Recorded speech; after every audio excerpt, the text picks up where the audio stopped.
If a little green is good, more is even better. Now, back to Green is Good with John Shigarian and Mike Brady. Welcome back to Green is Good, and today we have a first. We have Xavier Moraga on the phone with us, and we're speaking to him he's in Spain today, but he's going to be talking about his amazing hotel, the Gavarni Hotel in Paris, and what he's done to make that a more sustainable and green property. Welcome to Green is Good, Xavier Moraga. Yeah, hello to everyone. So Xavier, tell our listeners, you took over this amazing property. You were appointed manager in 2002, and you've been running this hotel, and now you've taken it to a new and green level. What gave you your passion during your education and your professional life for the environment? Where did that come from? Oh, well, I've always loved nature as far as I can remember. Nature, animals, traveling, discovering other cultures. And that's really since I'm young. When other kids would be reading comic books, I was reading atlases. So I guess I had the luck to be born in a family where everyone loves reading, and thus I just learned to love books and practically anything about nature. And, well, that's really, I guess, since I'm reading, I've always been reading nature, animals books, and it just grew until now. Recently, I've been able to travel a lot, and I just decided that I had to do something for my work and not only for myself, and that's how it started. Did your parents did they make you recycle? Were they green people when you were growing up, or was the conditions? How did that go? No, well, I guess at that time that would be really pioneers, I would say, because right. We're talking about like 30 plus years ago, 35 years ago, and right. Of course there were like small things, yes, like tips. They would never let me light every place, like every room I was. Always tell me, you switch off the light when you go out of the room. Don't let the water run, and so on. That's small things, but yeah, that type of things they were always telling me. But if not, nothing really in particular. It's just, I guess, my passion for nature, for animals, for traveling, and what I've discovered recently I would say about perhaps 10 to 15 years ago, where everyone, not only me, but everyone has been able to see that all these damages that have been done to the planet. Right. So in 2002, you had your design company and you had a great education behind you, and then you were appointed manager of the Hotel Gavarni in Paris in 2002.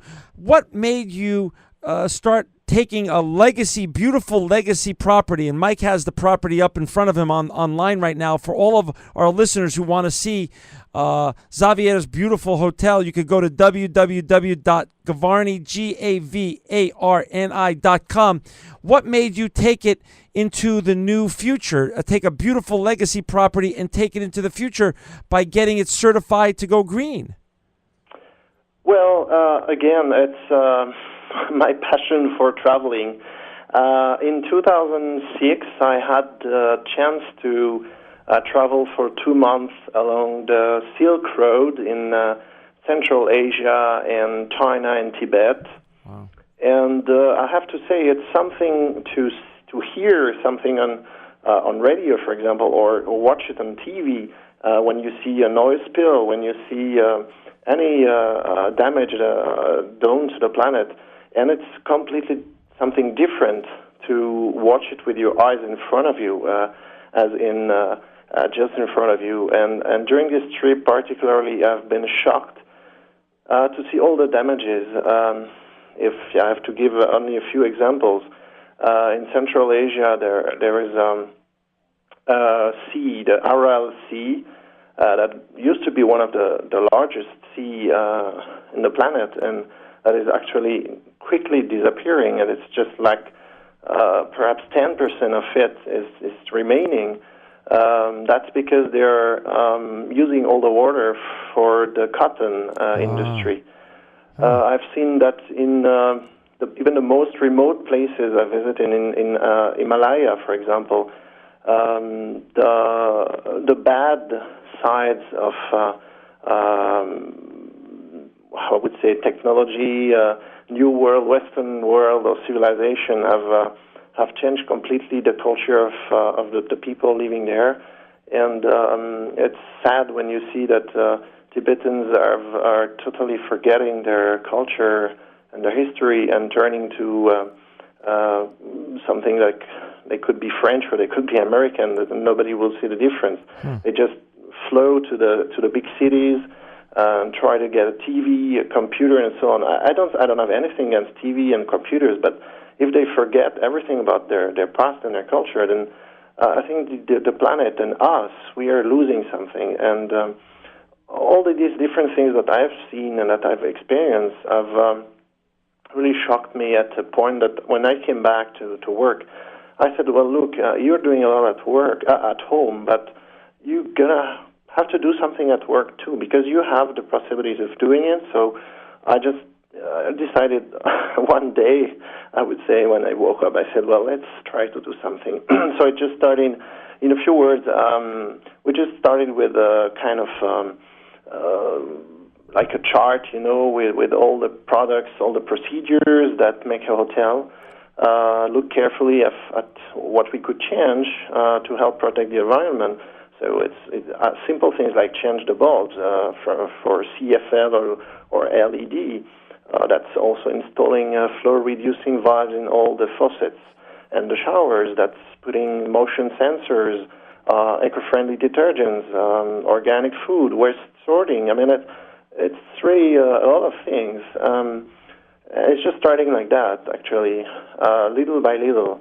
And it took us about 2 years to reach a point where we thought that it would be nice for us to have an independent confirmation of all we did, because we could say that our hotel was the most beautiful and the greenest on the planet, but if no label was, independent label was there to confirm, then it's as if we didn't do anything.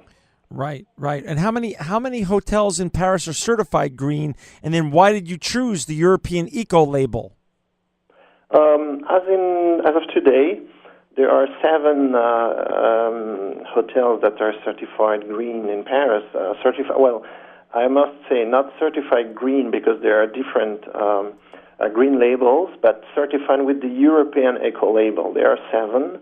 And among the 7, 6 are Best Western hotels, so the chain. And we are still the first and the only independent one as of today. And just to give you an idea, there are 66 hotels in France, which I guess it's 46 independents and about 20 are Best Westerns. Wow. So in Paris, 7 all in all, and we're the first and only independent one. Well, and if you want to know a little more about the European Ecolabel and why we chose this one, actually there are a lot of green labels. Actually, it is perhaps a problem because I have to say that some are good, some are not, and some are just like nationwide, like French ones or German ones or American ones, and I think that it is good for a label to be seen everywhere and to have the same meaning. So that is one of the reasons we chose the European Ecolabel, because it was the same in all the countries of the European Union. Another thing that made us decide for the European Ecolabel is that the criteria are quite strict. They are sensible, and they are encompassing all that makes a hotel, meaning they're really talking about detergents, they're talking about energy, water consumption, waste sorting, staff training, clients awareness, food and beverage, suppliers. I mean, really everything that makes a hotel a hotel. Everything is all the criteria are there. And the last thing, very important thing that made us choose that one is that because the label attribution is not permanent, but you have to go for it after year, meaning that a year and a half, depending on how they are, because sometimes they're overwhelmed with the demand. But every year you're supposed to get again the label. You don't have it permanently. Well, Xavier, I find it interesting that the genesis of your epiphany and wanting to change your hotel came from the result of your travels, especially on the Silk Road, and as you mentioned, seeing the ecological damage done in Tibet and then also in the RLC. When I think about travel as broadening someone's horizon, one of the most incredible destinations any traveler on the planet can hope to reach is your own beautiful city of Paris. Now, when people, and I've been to Paris, I was fortunate enough to go there, and it is truly just one of the world's most beautiful cities. But I also thought, okay, if your genesis and your epiphany happened while you were traveling, with so many people coming to Paris, there is a golden opportunity for you. So this is a perfect nexus when you took care of your hotel. My question is this. The Hotel Gavarni is a rather small hotel, very, very elegant, with 21 rooms and 4 suites. Did the fact that you had a property of that size make it more manageable for you to be very aggressive in your ecological efforts?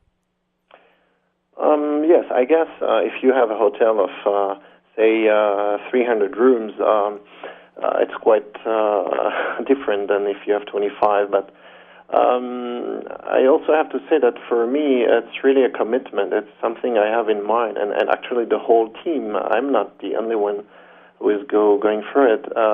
It's a teamwork, and every person of the team is really committed to make it green. So I guess that even though it's more difficult if you have 300 rooms, as long as the team is really green-minded and as long as the chart and the procedures are well done, I believe it's not that different. Perhaps it looks more difficult because it takes more time, but the things that make a hotel are still the same. We still have suppliers, we still have energy consumption, water consumption, we still have waste, we still have detergents and so on. It's just a different size, but a different scale. But the work is the same. And we just bought a new property a few months ago, and we're starting to make it green. And I have to say that it took us about 2 years to reach the point where we thought we had done quite a good job with Gavarni, and it only took us 4 months for the second property. So the experience also changed the way you and the time you're looking at to make a hotel green. If you want another example, talking about chain hotels or larger hotels, many best Western hotels in France have been awarded European Ecolabel.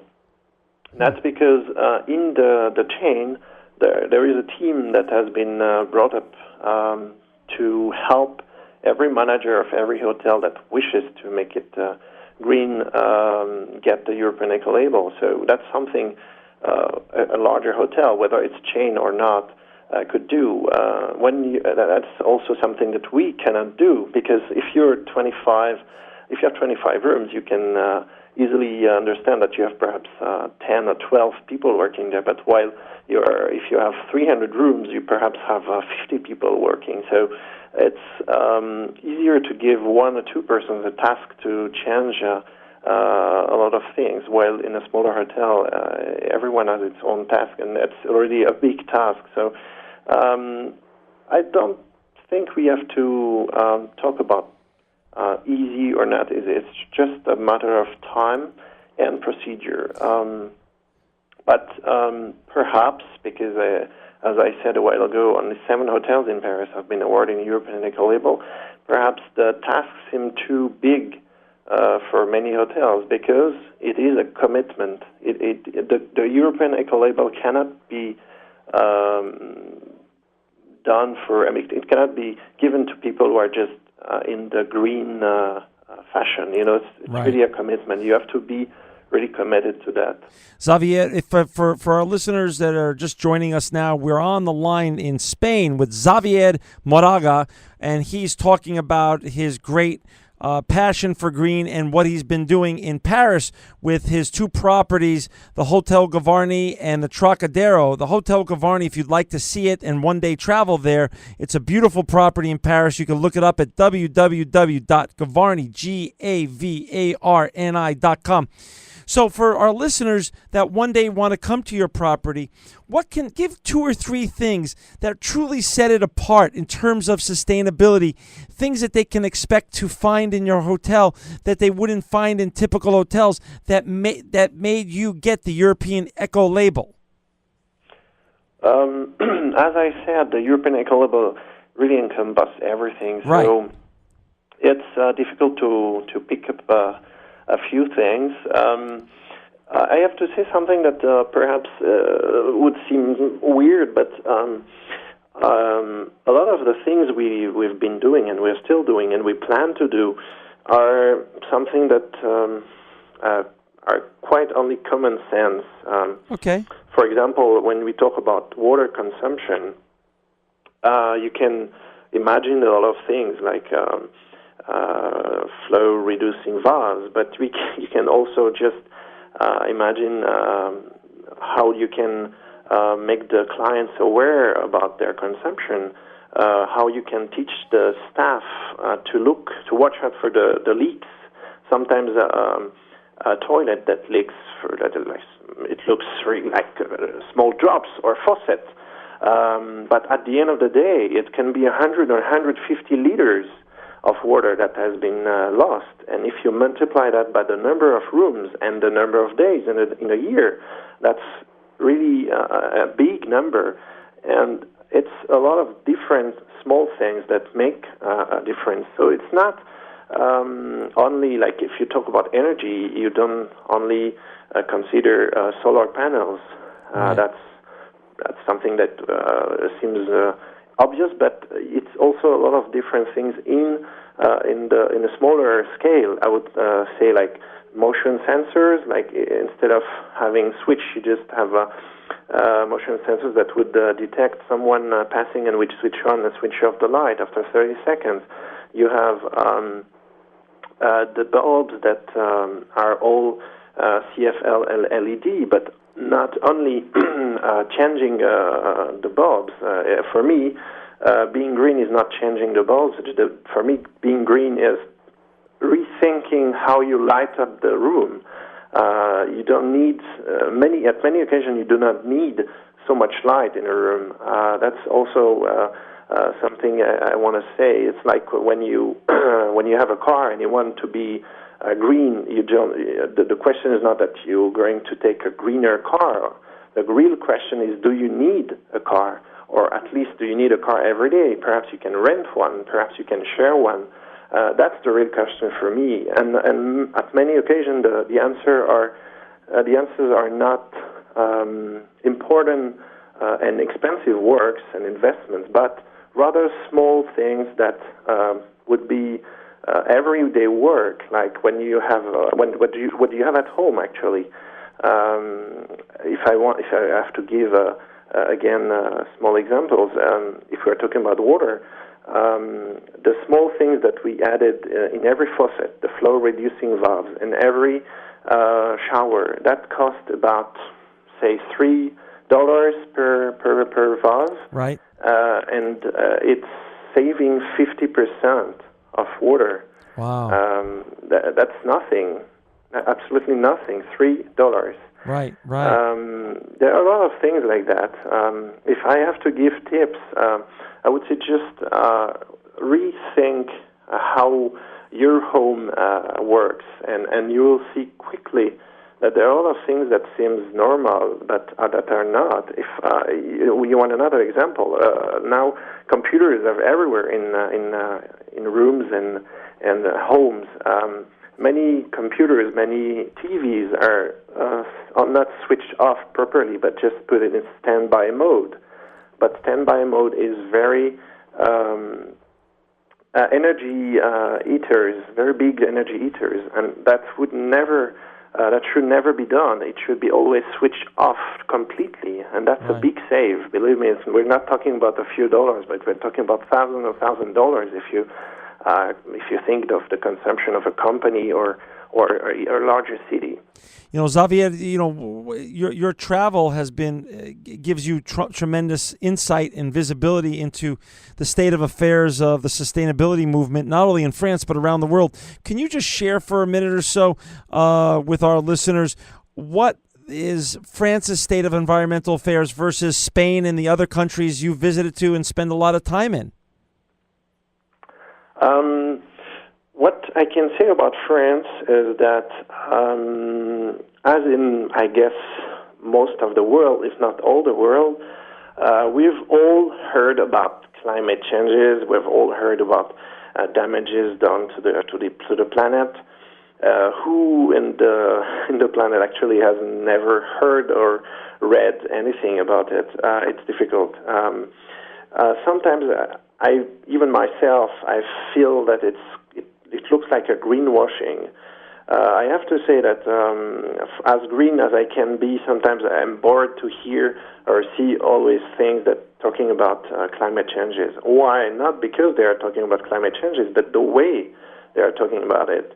If I give you an example about climate changes, when you can watch on TV a few experts talking about the number of degrees or the inches of water, the sea level that would raise in the future 20 or 40 years, I don't think it is of any interest for the normal people.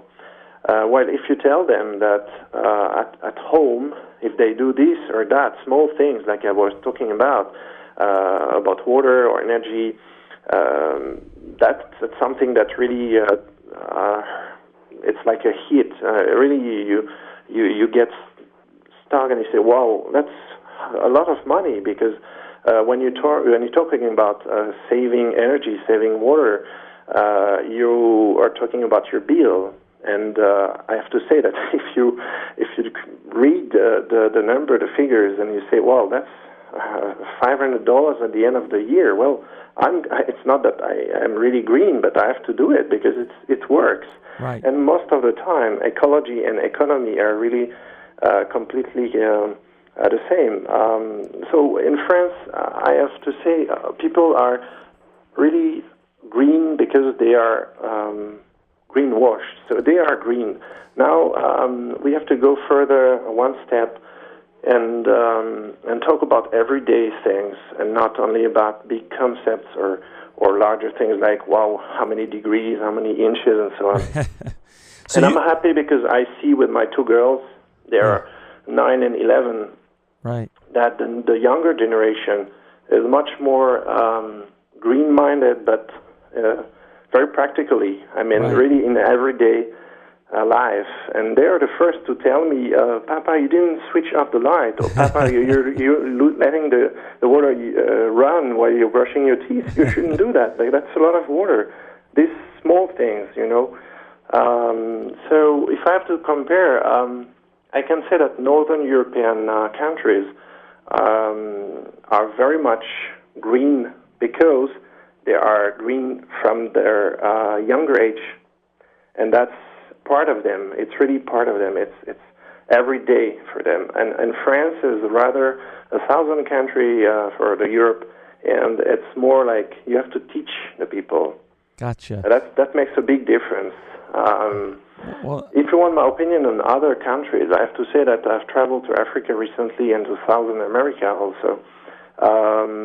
And many occasions I've heard people thinking that poorer countries would have a population that wouldn't be really that green because they have other important things to think about, like food and lodging. And actually, it's not true. I've met many people who are very poor, and yet are very green conscious. And it's easy to understand when you go and see why, because they are the first who suffer from the climate changes. Got it. So they are green, more than I can be, believe Wow. me. Well, If you look at the richer countries, you look from U.S., Canada, Europe, and so on, most of them are temperate kind of climate, right. while poorer countries are rather extreme climates. So they are the first to be hit by the climate changes, and they are the first to be green. That makes so much sense. Well, listen, unfortunately, we're out of time today because your travels and your experience and your knowledge is amazing. But we're so thankful that you came on. For our listeners out there, please go to Xavier's wonderful website for his hotel, www.gavarni.com, and go visit Hotel Gavarni when you're in Paris and see what a real European Ecolabel hotel is about, or his sister property, the Trocadero. Xavier Moraga, you are a hotel and hospitality ecopreneur and visionary, and truly living proof that green is good. If I may say a last word, is that if people are interested in not only visiting Paris, but about anything that is green in the City of Light and around, we also have a blog, and it's simple. It's greenhotelparis.com, www.greenhotelparis.com. That's a blog about anything green in Paris and around. Perfect.